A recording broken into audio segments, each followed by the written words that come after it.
Hi, இன்னைக்கு ரொம்ப டேஸ்டியான ப்ரான் டிக்கா நூடுல்ஸ் வீட்டிலேயே எப்படி செய்கிறேன்னு பார்த்துலாம். இதுக்கு நல்லா க்ளீன் பண்ண ப்ரான் கொஞ்சம் எடுத்திருக்கேன். இதில் கொஞ்சமாக மிளகாய்த்தூள், மல்லித்தூள், கொஞ்சம் சீரகத்தூள், கொஞ்சமாக மஞ்சள் தூள், கரம் மசாலா, மிளகுத்தூள், இஞ்சி பூண்டு பேஸ்ட், அப்புறமா கொஞ்சமாக ஓமம். இதுதான் என்னோட சீக்ரெட் இன்க்ரீடியன்ட். இது வந்து நீங்கள் சிக்கன் டிக்கா, பன்னீர் டிக்கா எல்லாத்துக்குமே சேர்த்துக்கலாம். ஓமம் ஒரு நல்ல ஃப்ளேவர் கொடுக்கும். கூடவே கொஞ்சமாக புளிக்காத தயிர் சேர்த்துக்கலாம். எல்லாத்தையும் சேர்த்து நல்லா பிரட்டி விட்டுடலாம். இப்போ நான் உப்பு சேர்த்துக்கிறேன். எல்லாத்தையும் சேர்த்து நல்லா இந்த மாதிரி மரினேட் பண்ணி ஒரு அரை மணி நேரத்துக்கு ஊற வச்சிடலாம்.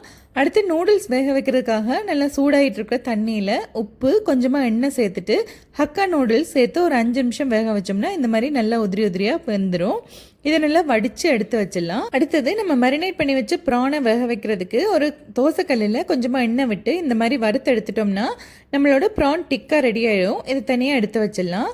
அடுத்து நூடுல்ஸ் செய்கிறதுக்கு ஒரு பெரிய கடாயில் எண்ணெய் விட்டுட்டு நீளமாக வெட்டின வெங்காயம், பூண்டு சேர்த்து நல்லா இந்த மாதிரி வறுத்து விட்டுடலாம். அடுத்தது நீல வாக்கில் வெட்டின கேரட், பீன்ஸ் சேர்த்து ஒரு நிமிஷம் வதக்கிட்டு அடுத்தது கேப்சிகமும் உப்பு சேர்த்து லைட்டாக ஒரு 10 செகண்ட் வதக்கணும்னா போதும். இந்த காய்கறி நல்லா வெந்துடும். அடுத்தது கொஞ்சமாக தனி மிளகாய்த்தூள், மிளகுத்தூள் சேர்த்து லைட்டாக வதக்கி விட்டுடலாம். ரொம்ப நேரம் வதக்கினோம்னா கலர் மாறிடும். இப்போ எல்லாத்தையும் இந்த மாதிரி ஒரு ஓரமாக தள்ளி வச்சுட்டு நம்ம கொஞ்சமாக எண்ணெய் சேர்த்து ஒரு 3 முட்டை உடைச்சி விட்டுட்டு அதில் தேவையான அளவுக்கு உப்பு, மிளகுத்தூள் சேர்த்து நல்லா இந்த மாதிரி ஒரு வறுவல் மாதிரி பண்ணி விட்டுடலாம். ஸ்க்ராம்பிள் டெக் மாதிரி பண்ணிவிட்டு இப்போ எல்லாம் காய்கறியும் முட்டையும் சேர்த்து நல்லா இந்த மாதிரி கலந்து விட்டுடலாம்.